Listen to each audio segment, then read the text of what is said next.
Oduu ijoo damee geejjibaa ammayyeessuu fi qaamoleen dhimmi ilaallatu hunduu tumsa taasisuu qabu jedhe ministeera muummee ittaanaa fi ministeerri dhimma alaa Dammaqa Mokonnin.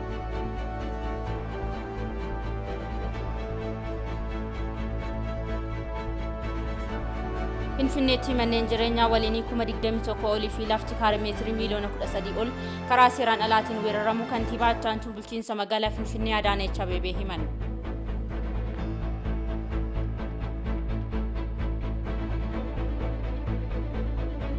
Oduu biyya alaatiin ministeerri muummee Xaaliyaan Giuseppe Conteen aangoo gadhiisaniiru.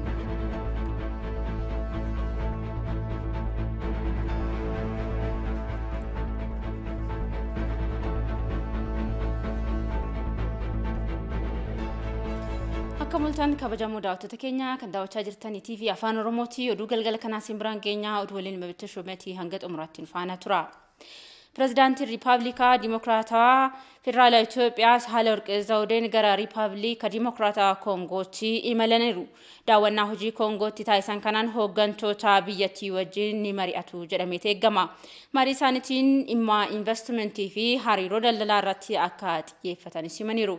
Pirezidaant Saahilewarq Zawudeen kaleessa Taanzaaniyaa kan daawwatan yoo ta'u, godaantota Itoophiyaa mana hidhaa biyyattii keessa jiran akka gadhiifamanii fi waliigaluun isaanii ni yaadatama.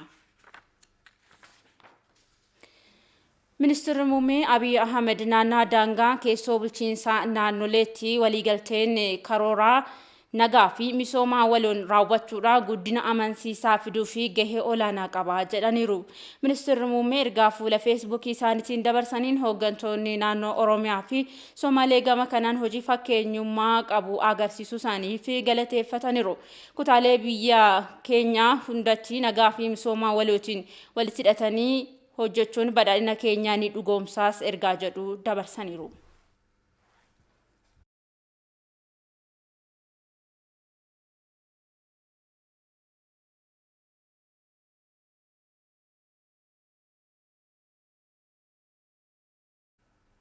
Damee geejjibaa ammayyeessuudhaa fi qaamoleen dhimmi isaan ilaallatu hunduu tumsuu qaban jedhan ministeerri muummee ittaanaa fi ministeerri dhimma alaa Dammaqa Mokonnin.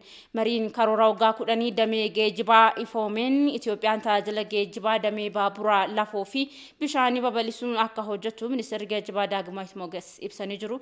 Taaddasaa Tarrafaa dabalata dukanaa qaba.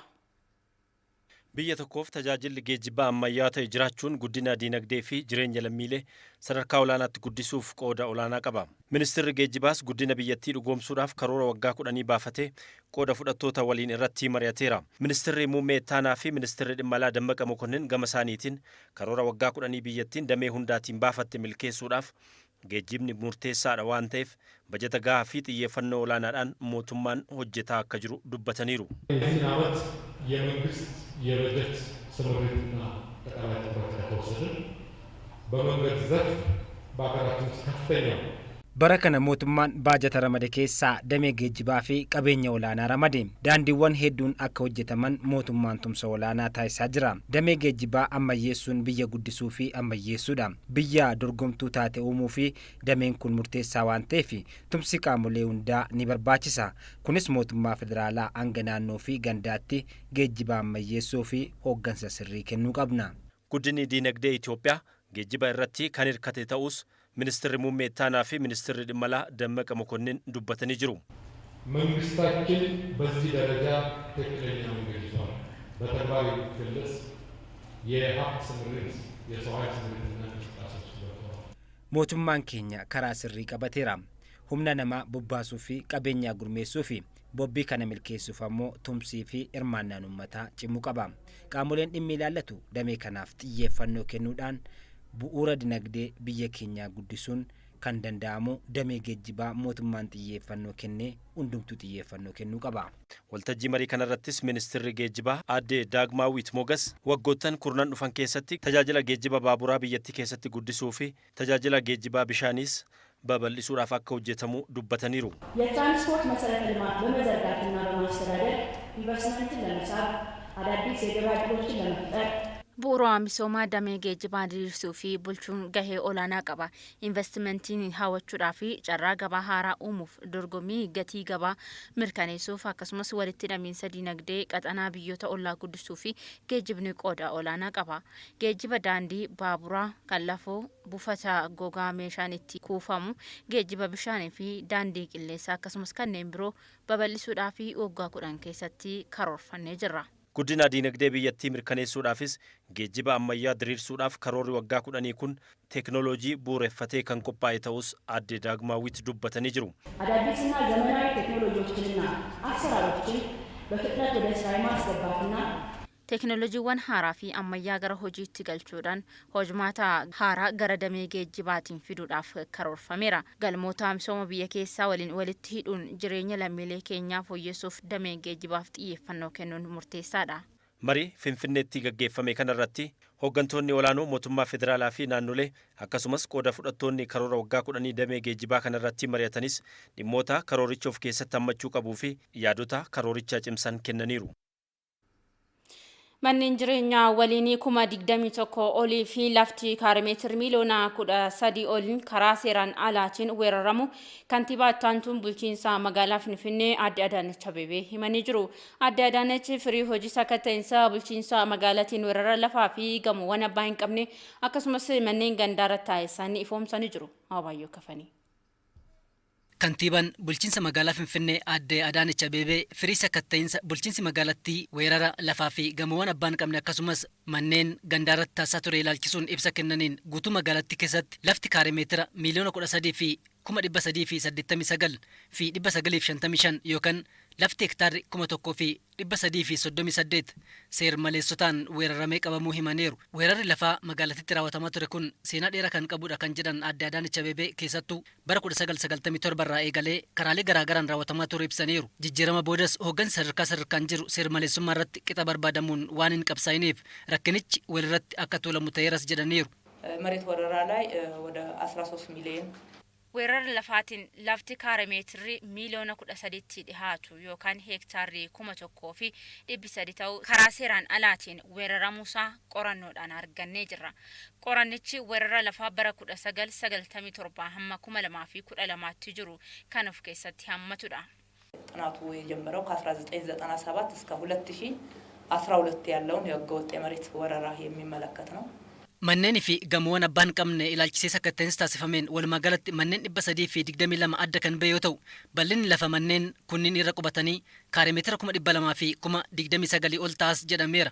Kantiibaa ittaantuun bulchiinsa magaalaa Finfinnee Aadde Adaanech Abeebee amala weerara lafaa magaalattiin wal qabatee lafti mootummaa manni homaatu irratti hin ijaaramin karaa seer maleessummaan weeraramaa turuu fi weerarichis namoota dhuunfaa fi dhaabbilee amantaatiin raawwatamaa turuu himaniiru. Lafti uummataa fi mootummaa gareedhaan yookaan karaa seeraan alaan babal'ifannaa lafaa taasifamuun weeraramaa turuu himaniiru. Qorannoo taasifameen manneen jireenyaa waliinii karaa seeraan alaan qabaman walumaa galatti 21,000 fi 695 yoo ta'u kana keessaa manneen waliinii 15,000 fi 891 ragaan kan irratti dhiyaatin ta'uu himaniiru. አጠቃላይ ባለቤት አልባ ናቸው ተብለው በከተማችን የተለዩ የህንጻ ቁጥር 332 ህንጻዎች ናቸው ማለት ነው። lakkoofsi gamoowwan abbaa hin qabne jedhamanii adda bahan 332 ijaarsi gamoowwan kanneen sadarkaa garaa garaa irratti argamu.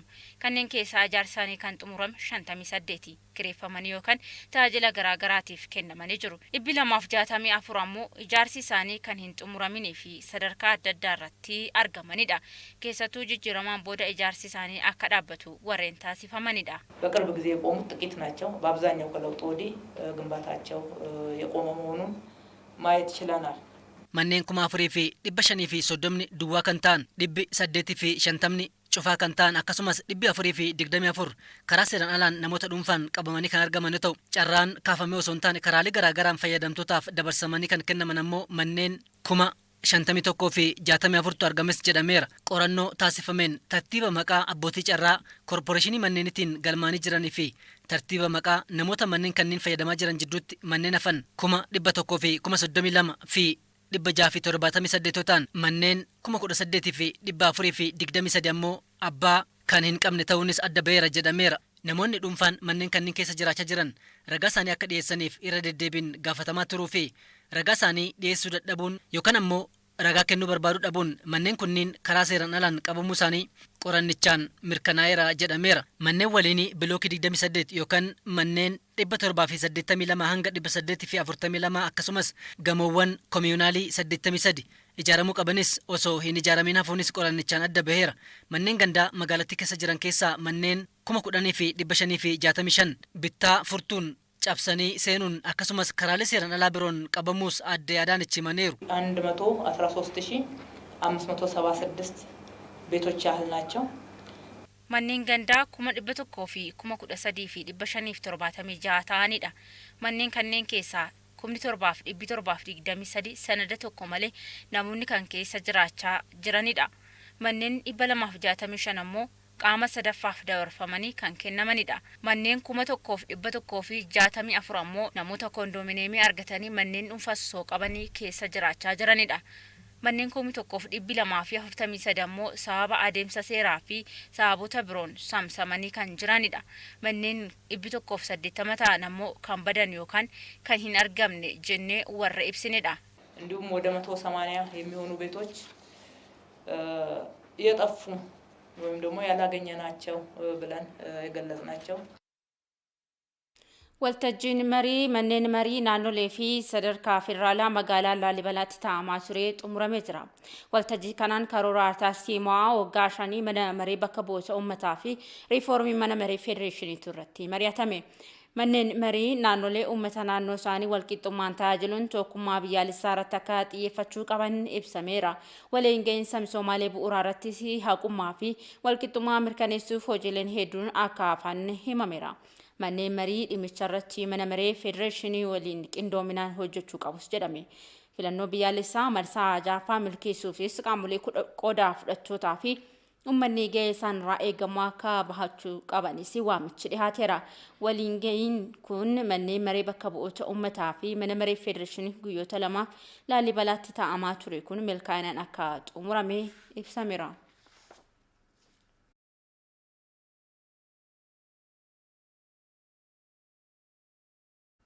Jilli pirezidaantii bulchiinsa mootummaa naannoo Oromiyaa fi giiftii duree Zinaash Taayyaachoon durfame godina Booranaa magaalaa Yaaballootti ijaarsa galma aadaa Booranaa Ardaa Jilaa kuubii curraatti hojjetamuu fi dhagaa bu'uuraa kaa'uun ijaarsa jalqabsiisaniiru.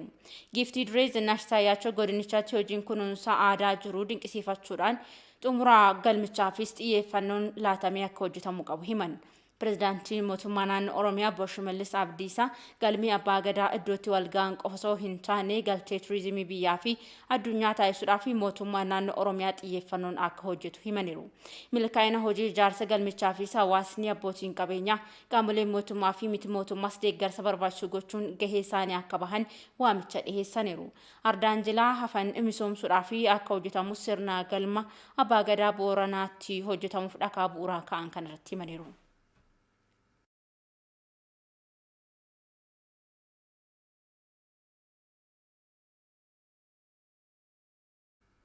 Godina Gujii Lixaa aanaa Surroo Barguudaatti manni barumsaa sadarkaa lammaffaa ifaa Surroo Barguudaa waajjira giiftii dureetiin ijaarame guyyaa har'aa eebbifameera.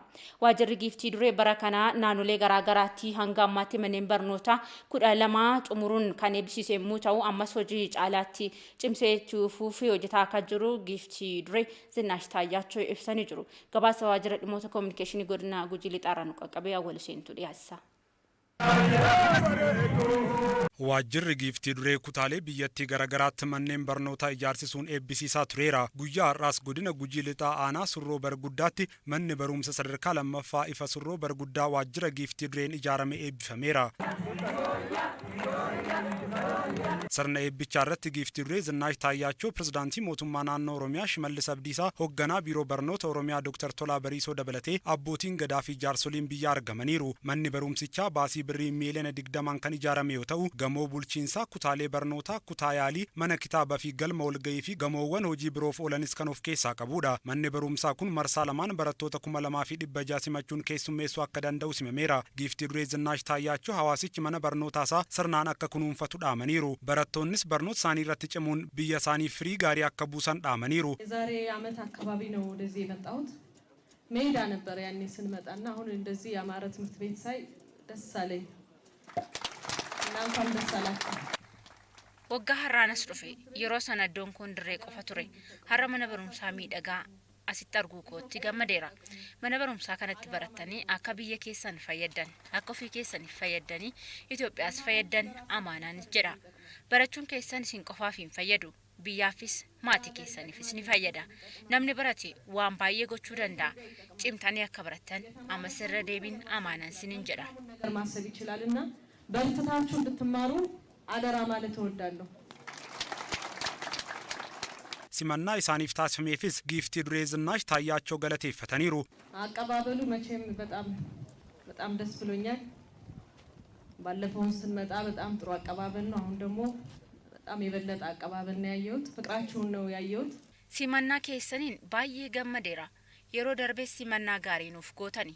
Kanammaa immoo baay'ee addadha. Jaalala keessan argeera. Galatooma. Pirezidaantii mootummaa naannoo Oromiyaa Shimallis Abdiisaa mootummaan naannichaa bara kana kan yeroo kamiyyuu caalaa damee barnootaatiif xiyyeeffannoo olaanaa kennuu dubbataniiru. Bulchaan godina Gujii Lixaa Tafarii Wandafiraw gama isaaniitiin hojii manneen barnootaa babal'isuu waajjirri giiftii duree hojjetaa jiruuf galata galchaniiru.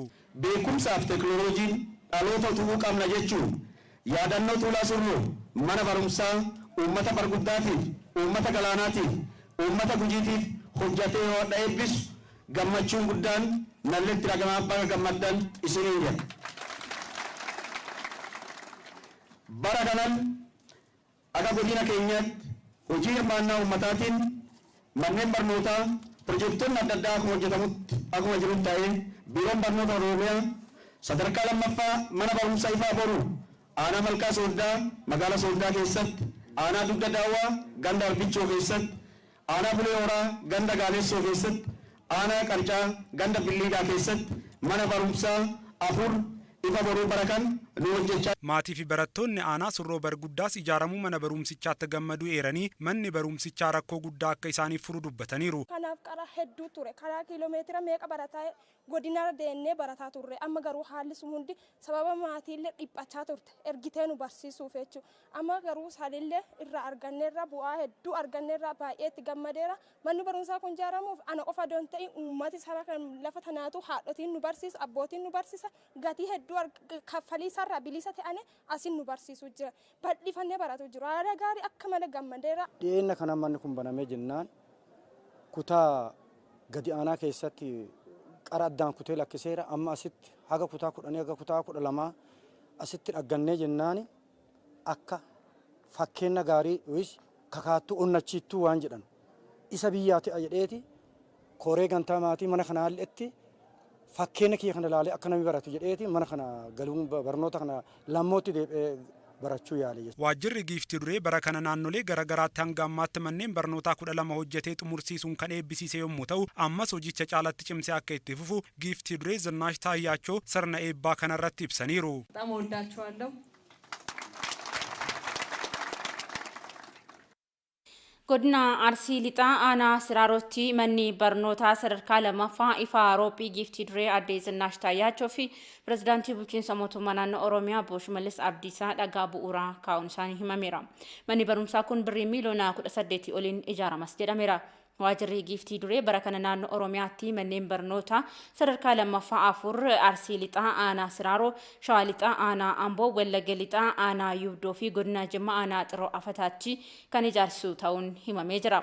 Bajanni manneen barnootaa naannoo Oromiyaatti ijaaraman kanneenis birrii gurgurtaa kitaaba ida'amu ministeera muummee Dr. Abiy Ahmediin barraa irraa argame akka ta'es himameera.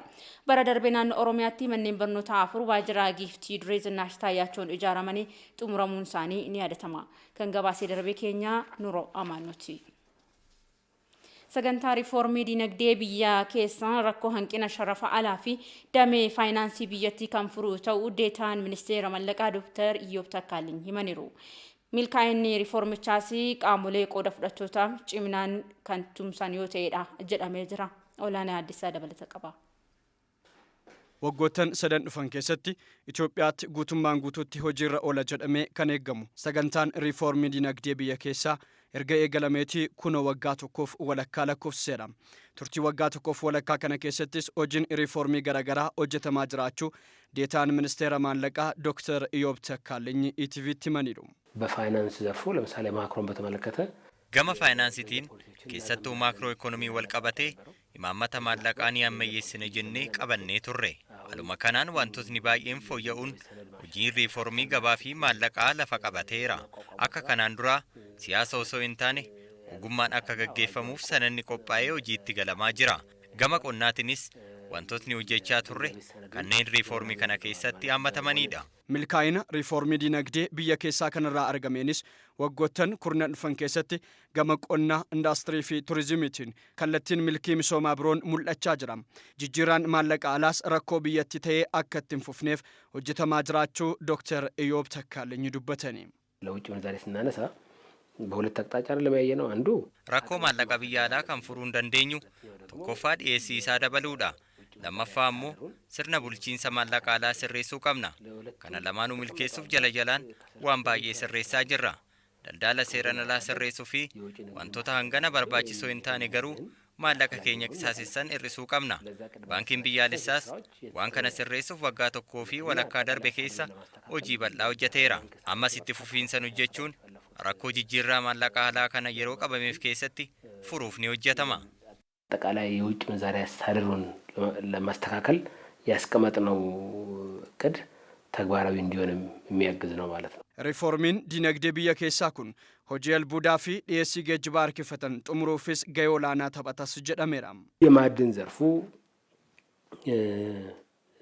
ለአነስተኛ ሴክተር አልቡዳ አቢሌ ጉርጉዳስ ተኤ ግዱ ገሌሳ ሆጂ ከነ እረት hirmaatan haalan deeggaruun gurmeessuuf karoorri qabamaa jira.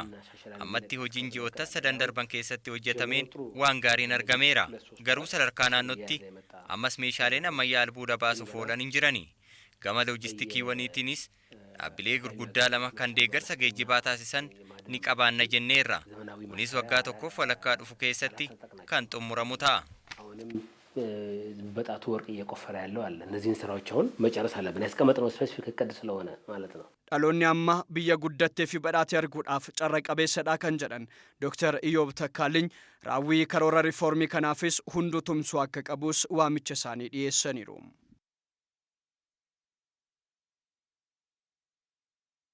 miidiyaaleedhaaf ibsa kennanii jiru. Ibsa isaanii keessattis walitti dhufeenya biyyattiin biyyoota addunyaa adda addaa waliin qabdu ilaalchisuudhaan daawwannaa fi mariiwwan ambaasaadaroota biyyoota adda addaatiin gaggeeffamu himaniiru. Daawwannaa hojii ministeeraa dhimma alaa Biriitaaniyaa Doominik Raab waliin wal qabates itti aanaa ministeera muummee fi ministeerri dhimma alaa Dammaqaa Mokonnin waliin dhimmoota adda addaa irratti marii gaggeessuu isaanii himaniiru. Ministeerri Haajaa Alaa Ingiliiz dhufanii ture. Ittaanicha muummicha ministeeraatii fi ministeera Haajaa Alaa obbo Dammaqaa arganii ture. Wanta haala biyya keessatti ture seera olaanummaa kabachiisuudhaaf biyya keessa deemaa ture. Itti himamee ture wanta deemaa jiru jechuudha. Biyyattii deebisanii ijaaruudhaaf, nageenya fiduudhaaf, uummata rakkate immoo deebisuudhaaf wanta hojjetamaa jiru bal'aadhaan himamaa ture jechuudha. Deemamaa jira kun itti himamee ture ministeera Haajaa Alaa Ingiliiz jechuudha. Torbaanuma kana ambaasadarri Israa'el as turanii hojii isaanii fixanii waggaa 3 booda biyyatti deebi'anii ture. Isaanis itti aanaa muummicha ministeeraa argatanii Israa'el fi Itoophiyaa jidduu walitti dhufiinsa jiru kana cimsuudhaaf hojii hojjetaa turan ibsanii ture. Ammas fedhii gara Israa'eliin guddaan akka jiru ibsanii ture jechuudha. Ministeera Afrikaa itti aanaa akka ta'anii tiimna Tiiboor Naaj kan Ameerikaa akka ta'anis silkiidhaan haasa'anii ture jechuudha obbo Dammaqaa wajjin. Isaanis fedhii Ameerikaan Itoophiyaa wajjin cimsuu akka qabdu ibsamee ture. Hiree biyya kana keessa jiru gara ikoonomiitiin, gara investimentiitiin ibsuu irratti Aljeeriyaa embasiin jiru webinariidhaan hojii hojjetee ture. Achi bira dabree immoo ambaasadar Sri Lankaas jiru buna Itoophiyaatii fi huccuu Itoophiyaa keessatti hodhamu akkamitti gara Sri Lankaa dabarsuu akka danda'amu akkamitti Sri Lankaa wajjin gara qabeenyaatti walitti dhufiinsa cimsuu akka danda'amu haasa'amaa ture jechuudha. Dhimma walitti bu'iinsa daangaa Itiyoo Sudaan irrattis yaada laataniin Itoophiyaan dhimma daangaa irratti Sudaan waliin kan mari'attu dursaa humni waraanaa Sudaan lafa qabate gadhiisee bahee yoo bahee ta'uudha dubbii hima. Ministeera dhimma alaa Ambaasaadar Diinaa Muftii kan himan qaamonni biyyoota lamaan walitti araarsuu barbaadanis jiru. Isaan galateeffannaa kan jedhan Ambaasaadar Diinaan marii kana gaggeessuudhaaf garuu humni waraanaa Sudaan daangaa Itoophiyaa darbee qabatee gadhiisuu qaba jedhan. ሀገሮች በሰላም ችግሩን እንዲፈቱ ኦፈር ለሚያደርጉ ጉድ ኦፊስ ኦፈር ለሚያደርጉ ባካችሁና አደራድራችሁ ለሚሉ ሰዎች ምስጋናችንን እናቀርባለን። Biyyoota isin araarsina nageenyi isin gidduutti yaabuu jedhaniin ulfaadhaa galatoomaa jennaan akka Itoophiyaatti ammas marii fi araaraaf dursa kenninee jirra. Kuni kan ta'u garuu Sudaan bakka jalqaba turanitti yoo deebite qofaadha. Waliigalteen jalqabaa kabajamuu qaba. Kanaan booda haala kanaan dura ittiin adeemaa turreen koreewwan dhaabbataniin mariin kan itti fuutaa. Ejjennoon keenya har'as borus kana ejjennoo kanarra deebi'uu barbaanna. Dhalattoonni biyyattii biyyoota adda addaa jiranis haala biyyattiin irraa jirtu qaamolee garaagaraa fi ibsuudhaan cinaachi piroojeektii gabataa biyyaa fi doolaara miliyoona 27 gumaachuu isaanii himanii jiru. Hojiin lammiilee biyyattii biyyoota adda addaatti miidhaan irra gahaa jiru gara biyyaatti deebisuus cimeetti dhufaa jira jedhan Ambaasaadar Diinaa Muftii. Dhaabbilee miidiyaa filannoo bara kanaa adeemsifamu irratti loogii tokko malee hawaasa biraan gahu odeeffannoo gahaa hawaasa biraan gahu akka qaban abbaan taayitaa biroodkaastiin Itoophiyaa beeksisee jira. Gahee miidiyaan gabaasaa dhugaa fi haqa irratti hundaa'ee hawaasa biraan gahu waan ta'eef rakkoo gama miidiyaaleetiin uumamu hambisuudhaaf hojiin bal'aan hojjetamaa jira jedhee jira. Daayiriktarri Ichaanaan abbaa taayitaa biroodkaastii Itoophiyaa obbo Wandosan Andu'aalam filannoo bara kana adeemsifamuun wal qabatee miidiyaalee irratti to'annoo fi hordoffiin kan taasifamu ta'uu himan. Kanarraa waan arginu qabnaami sanirratti dhiibbaa hin taane yookaan jijjiirama hin taane akka hin fin hirdhisuun minimaayiz godhuun hojii abbaa taayitaa biroodkaastingii Itoophiyaati. Kana godhuufi inni hojiin manaa jalqabaa keen gaazexeessitoonni keen hoggantooti miidiyaa biyya keenyaa kanarratti kutannoodhaan akka hojjetan waliin akka hojjetan abbaa taayitaa biroodkaastingii Itoophiyaa wajjin akka hojjetan kudhuu irratti waltajjii adda addaa uumaa leenjii adda addaa kennaa kanarratti peejii walfakkaataa irratti akka dhaabban hojiiwwan adda addaa hojjechaa jirra. Kana cimsinee itti fufnu ta'a. Kanaan ala immoo miidiyaa moonitaringii cinaa gaheen keen hojiin keen boordiin filannoo waan nuu fiduu irratti hundoofnee feerli paartiilee siyaasaa adda addaatiif yeroo ramaduu irratti qofa hojiin manaa kenna jechuudha. Seeronni miidiyaa kanaan dura bahan miidiyaa hawaasummaa kan of keessatti namanne waan ta'eef abbaan taayitichaa seerota miidiyaa fooyyessaa jiraachuus beeksisaniiru. Amma miidiyaan bakka itti ga'e irratti dhaabbannee innaa ilaallu miidiyaa kana bulchuuf ga'aa miti waan baay'eetu hanqata. Kana guutuuf seera haaraa baafnee almost amma gara hojii galuuf karaarra jira jechuudha. Poolisii haaraallee baafneerra sanis gara hojii galchuudhaa fi hojiiwwan adda addaatu hojjetamaa jira. Rakkoo baay'eetu jira. Miidiyaan akka uummanni fedhutti, akka biyyi feetutti, dhugaan akka feetutti, haqni akka feetutti tajaajiluu irratti rakkoo baay'eetu ture. San furuuf hojiiwwan adda addaa hojjechaa jira. Garuu immoo muuxannoo wajjin wal qabatee waan kaaste sanii fi muuxannoon haga ammaa itti darbine muuxannoon haga ammaa keessa turre kan nu agarsiisu miidiyaan filannoo qofa irratti miti waan adda addaa irratti uummata tajaajiluu irratti hanqina guddaatu jira. Amma garuu kana furuuf abbaan taayitaa biroodkaastingii Itoophiyaa hojiiwwan adda addaa hojjechaa jira jechuudha. Naannoon Affaar damee investimentii fi xiyyeeffannoo guddaa kennee hojjetaa akka jiru pirezidaantiin naannichaa Awwal Arbaa himaniiru. Naannichatti waltajjiin marii dureeyyotaa fi qaamolee dhimmi investimentii isaan ilaallachuu hirmaachisee taa'amee jira. Investimentiidhaan dargaggoota naannichaaf carraa hojii bal'isuu fi damicha irratti ciminaan hojjetamuu akka qabu pirezidaantiin naannichaa Awwal Arbaa hubachiisaniiru. Naannichis investoroota gara naannichaa dhufanii fi haala mijaawaa uumaa akka simatu siman. Komishinarri Komishinii Investimentii Federaalaa lalisee namee gama isaaniitiin naannoon Affaar qabeenya albuudaa fi hawwata turizimii hedduu qabaachuu isaatiin dureeyyota xiyyeeffannoo argachuu qaba jedhanii jiru. Qonnaa fi indaastiriifis lafti naannichaa mijaawaa ta'uus dubbataniiru. Waltajjii kanarratti investoroota naannichaatiin hojiin fooyya'aa argamsiisanii fi beekamtiin kennamee jira. Ammas lafti hektaarii 500 ol investorootaaf qophaa'uusaa dhaabbanni sabquunnamtii naannoo Affaar gabaaseera.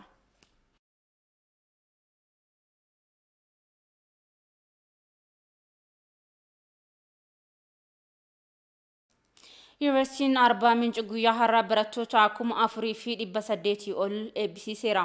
Eebbifamtoota kanneen keessaati 1,700 ol dubartoota ta'uun himame. Barattoonni eebbifaman kunneen barnoota sababa weerara vaayirasii koronaatiin addaan cite tooftaa adda addaatiin akka hordofan erga taasifamee booda ta'uun isaa himameera. Pireezidaantii Yuunivarsiitii Arbaa Minci Dr. Daamxoo Darzaa eebbifamtoonni ogummaa argatanii biyya isaanii jijjiiruu akka qaban amaniiru. Ministeerri saayinsii fi barnoota olaanoo Dr. Saamu'eel Urqaachoo gama isaaniitiin eebbifamtoonni dhaloota miiraa osoo hin taane dhaloota sababatti amanuun tarkaanfii fudhatan ta'uu qabu jedhan. Guddina biyyaa keessattis gahee isaanirraa eegamu akka bahatan hubachiisaniiru. Yuunivarsiitiin Arbaa Minci barattoota guyyaa har'aa eebbisiisee eebbifamtoota marsaa 33ffaa ta'uu isaanii ragaan yuunivarsiiticharraa argame ni mul'isa.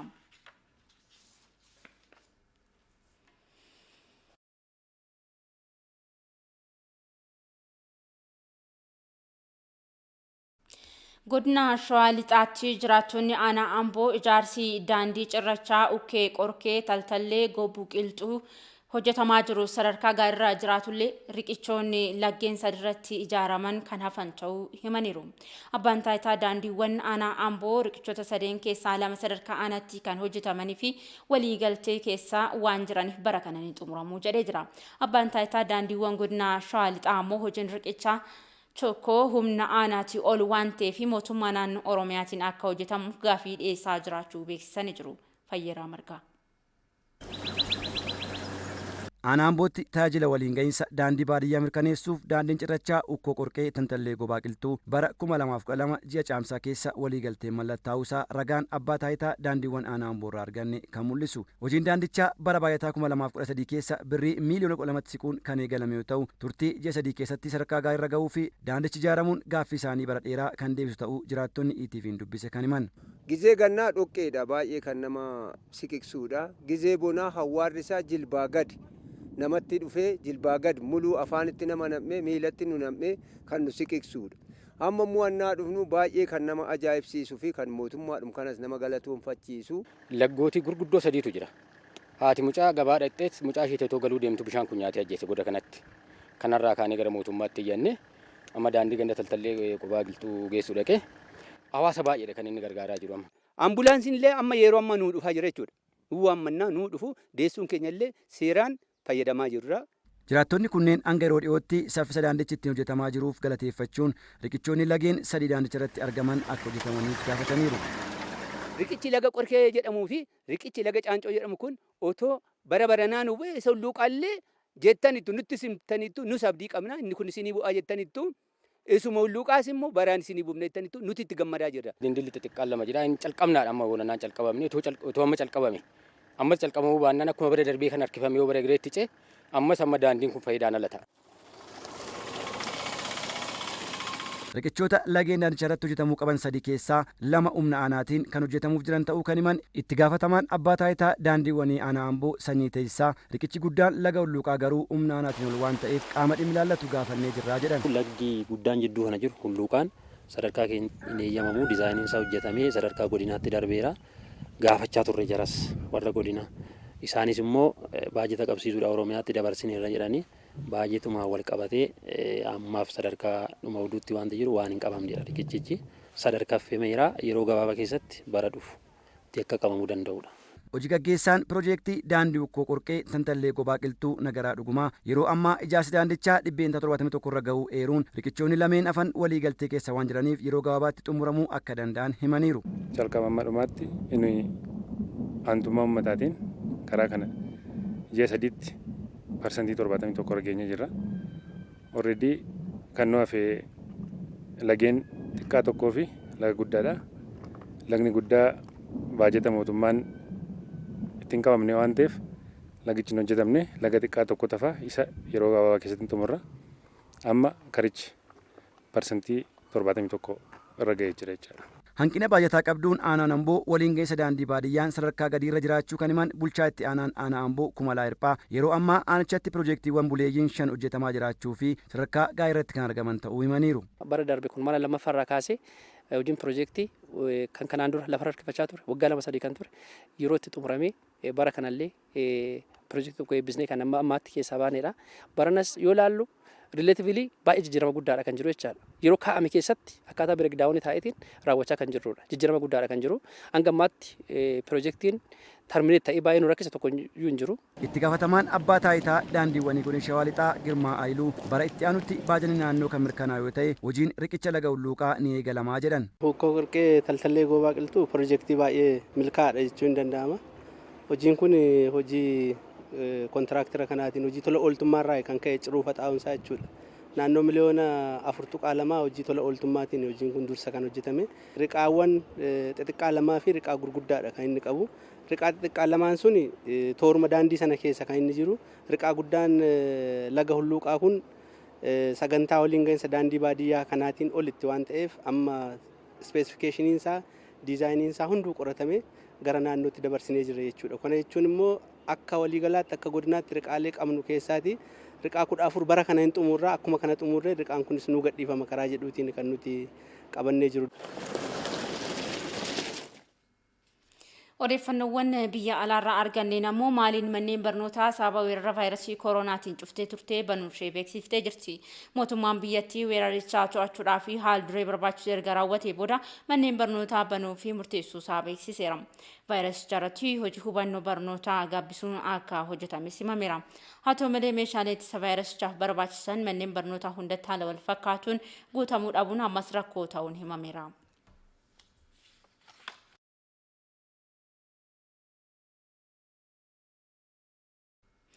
Ministeerri muummee Xaaliyaanii Giuseppe Conte aangoo gadhiisaniiru. Giuseppe Conteen weerara vaayirasii koronaatiin walqabatee to'achuudhaaf tarkaanfii jabaa akka hin fudhanneetu qeeqamaa turaniiru. Biyyattiitti vaayirasichaan lubbuun lammiilee 85,000 olii kan galaafatame yommuu ta'u, gaaga'ama uumameen hooggansi biyyattii itti gaafatamummaa fudhachuu qaba jedhamaa tureera. Dinagdeen biyyattiis yeroodhaa gara yerootti laafuun baay'inni hojii dhabdootaa haalaan dabalaa jira. Kana hordofuun ministeerri muummee Giuseppe Conte aangoo gadhiisuuf har'a pirezidaantii biyyattii Sergio Mattarellatti xalayaa kennanii jiru. Gaaffiin aangoo gadhiisuu dhiyeessanis fudhatama akka argate himame. Kana hordofuun biyyattiitti mootummaan waliin hundeessuudhaaf akka yaadamus himameera. Yaaliin mootummaa waliin hundeessuu yoo milkaa'uu baate filannoon atattamaa raawwatamuu danda'as jedhameera. Piroofeesara seeraa kan ta'an Giuseppe Conteen heegeree siyaasa biyyattii irratti pirezidaantii seeneetii biyyattii wajjin mari'achuu isaanii BBC'n gabaaseera.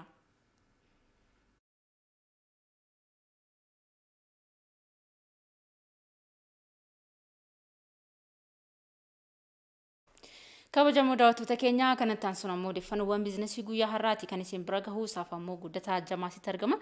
Guddee baga nagaan dhuftee itti fufuuf dandeessa. Ayyee galatoo.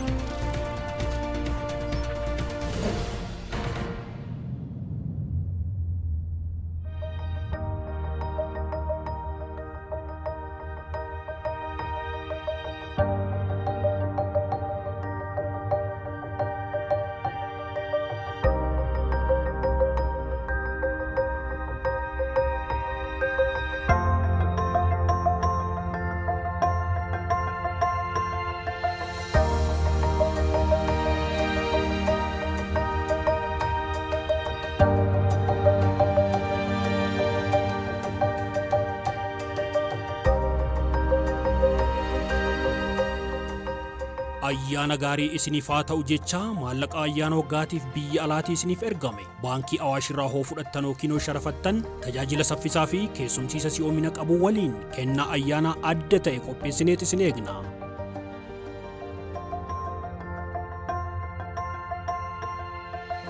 Baankii Awaash. Akkam jirtu kabajamtoota daawwattoota keenya ispoonsara keenya baankii Awaash galateeffachuun oduu biizinasii sa'a kanaa isinitti himna. Oduu biizinasii waliin hanguddataa jamaati. Godina Iluu Abbaa Booritti ji'oottan jaan darbanitti galiin karoora ol birrii miiliyoona 200 fi miiliyoonni 30 walitti qabamu abbaan taayitaa galiiwwanii godinichaa beeksise. Abbaan taayitichaa sassaabbii galii bara kanarratti caasaalee sadarkaa aanaalee fi bulchiinsa magaalaa waliin gamaggameera. Gabaasaa waajjira dhimmoota kominikeeshinii mootummaa godina Iluu Abbaa Booraa Mangistuu Akkumaa qindeesseera. Godinni Iluu Abbaa Booraa baatiiwwan ja'an darbanitti galii idilee fi mana qopheessaarraa galii birrii miliyoona 200 fi miliyoona 30 ol walitti qabuu danda'eera. Galiin bara kana walitti qabames raawwii bara darbee waliin wal bira qabame yoo ilaalamu caalmaa 20 hanga 40 kan qabu akka ta'es abbaan taayitichaa ibseera. Raawwii baatiiwwan ja'an darbanii irrattis caasaalee sadarkaa aanaa fi bulchiinsa magaalaa waliin ta'uun gamaagama hojii taasiseera. Bara 2013tti galii idilee fi mana qopheessaarraa birrii miliyoona 400 fi miliyoona 1 ol walitti qabuuf karoorfamee hojjetamaa jira. Hojjettoonni abbaa taayitaa galiiwwanii aanaalee godinichaas yeroo hafe keessatti milkaa'inoota argaman gabbisuun hojii karoorfame milkeessuuf ni tumsinaa jedhan. Sila parsantaa 50 raawwachuu qabsa deemtoo galuuni aanaan kun kana caalaa cimee yoo deemee dhibbantaa 100 ol karaa parsantaa 206 ni bulchina. Immeeji jedhuun waan namatti agarsiisuu fi ammas daldalaan keessa sadarkaa caayoo xumurreeyyuu kan sadarkaa B kan sadarkaa A yeroo hammaa mata duree waan adda addaa irratti qophaa'ummaa waan qabanuu fi galii guddaatu argama waan jedhu waan qabnuu fi abdii qabna. Gibira isaa barbaadamu kaffaluu keessatti hubannoon isaa dabalaa jira jechuudha. Haa ta'u iyyuu malee ammayyuu fedhiidhaan gibirri kun anarraa barbaadama jedhamee dhibbaa dhibbatti gibira kaffaluu keessatti hanqinni waan jiruuf fuulduratti illee hawaasi gibirri kaffalamu kun misoomaa fi waan ta'eef fedhiidhaan aadaan gibira fedhiidhaan kaffaluu kun gara fuulduratti illee gabbateetti adeemuu qabaa kan jedhu. Hojiiwwan hojjetaman hundumayyuu karaa qindooman bifa hojimaataatiin hojjenna. Hojimaatarraan hojjechuurraan kan ka'e immoo keessumattuu naannoo galii lafa baadiyyaa irratti asirtis gaafa waltajjii irrattis wal geessaa turre sadaasa 30 hin xumurra jenneetti kan nuti qabannee asitti waadaa walii gallee ba'an isaan dura garuu 0 irra turre jechuudha parsantii 2 wayii irra turre garuu immoo sadaasa 30 xumuruu qabna jennee dhimma kanaatiin akkuma asii galleen gama kurmaa tokkoffaa irratti akkuma walii gallee deemneeni bifuma kanaan qindoomina keenyaan akka aanaarraa hanga sadarkaa caasaa gandaatti raayyummaadhaan wal qabatnee akkuma jenne sana sadaasa 30 sana keessatti kan xumurree keessaa baane jechuudha. Itti gaafatamaan abbaa taayitaa galiiwwanii godina Iluu Abbaa Booraa obbo Dammallaash Gazzaany aadaa sassaabbii galii waan jijjiiraniif karoora qabamee raawwachuu isaanii dubbatu. Fuuldurattis karoora waggaa yeroo gabaabaa keessatti milkeessuu fi qophaa'uu isaaniis himaniiru. Kan waggaarraa parsantaa 70 ol raawwannee jirra. Kan hangaarraa immoo parsantaa 140 ol raawwannee jirra jechuudha galii idilee. Bara darbee yeroo fakkaataadhaanis yeroo wal qabnee ilaallu kan galii idilee duwwaa irratti naannoo miliyoona 64 ol dabalataan sassaabneeti kan jirru. Akkuma kana kan galii mana qopheessaas miliyoona 8.5 kan bara darbee dabalataan sassaabnee jira jechuudha. Egaa milkaa'ina kanaaf gahee guddaa kan taphate tokko tarsiimoo sana hojiirra oolchuu keenya jechuudha. Kan lammaffaa immoo akkaataan deeggarsaaf hordoffii keenya abbaan taayitaa galiiwwanii kanaan dura waajjiruma keessa taa'ee haalli inni itti galii sassaabu ture. Amma garuu waajjira keenya keessa teenyee galii sassaabuu qabatu hundeen kaffalaa gibiraa keenya maamila keenya guddaa waan ta'eef gaditti buunee kaffalaa gibiraa keenya kakaasnee kaffalaa gibiraa keenya biraa haalli nuti itti waan barbaannu ofii keenya dhannee irratti fudhachuudhaaf deemaa jiru jira jechuudha. Itti gaafatamaan damee siyaasa baadiyyaa waajjira paartii badhaadhinaa godinichaa obbo Waasee Higgazuu daldala seeraan alaa to'achuu fi galii godinichaa guddisuu fi qindoominaan kan hojjetamu ta'aa jedhan. Tokkoon isaatti abbaa goone yommuu tokko qabannu tokko kan kuufu. Haaya kan mana qopheessaan nuu kenname waan ta'eef guyyaa 15 kan ji'a tokkoof guyyaa kan mana qopheessaa hojjenne isa booda immoo kan biraatti deebinaatu hin taane akkam goonee hojii kana walitti qindeessinee geggeessina karaa giddu galeessa godhannee yeroo afur keessatti akkamitti hojjenne waan ta'e kun karoora mataa isaatiin deebi'uutu irra jiraata waan ta'eef. Karoora bara 2013 birriin miliyoona 400 fi miliyoona 1 ol walitti qabuu fi karoorfamee hojjetamaa jiras jedhameera. Yuuniyeeniin waldaa hojii gamtaa qonnaan bultoota biiftuu Salaalee bara darbe bu'aa birrii miliyoona 27 argachuu beeksise. Yuuniyeenichi yaa'ii idilee gaggeessuun gabaasa hojiilee bara 2012 bara 2013 qorateera. Hojiileen hojjechaa tures kanneen akka rabsaa callaa guddistuu, dhiyeessiiwwan teekinooloojii qonnaa, hojiilee investimentii adda addaa fi tajaajila biroo qonnaan bultootaaf kennaa akka ture yaa'icha irratti ibsameera. Hojiilee eegalaman cimsuun bara 2013 bara 2014 warshaa nyaata beelladaa dabalataa tokko ijaaruuf karoorfachuus beeksiseera. Rakkoo oomisha aannanii furuuf baasii birrii miliyoona 70 magaalaa Fiicheetti warshaa aannan qindeessu ijaaruuf karoorfamuus yaa'ichaaf dhiyaachuun mirkanaa'eera. Hojiilee waldichaan eegalaman cimsuun bu'aa caalu argachuuf kan tumsan ta'uu miseensonni yuuniyeenichaa himuu isaanii OBN gabaaseera.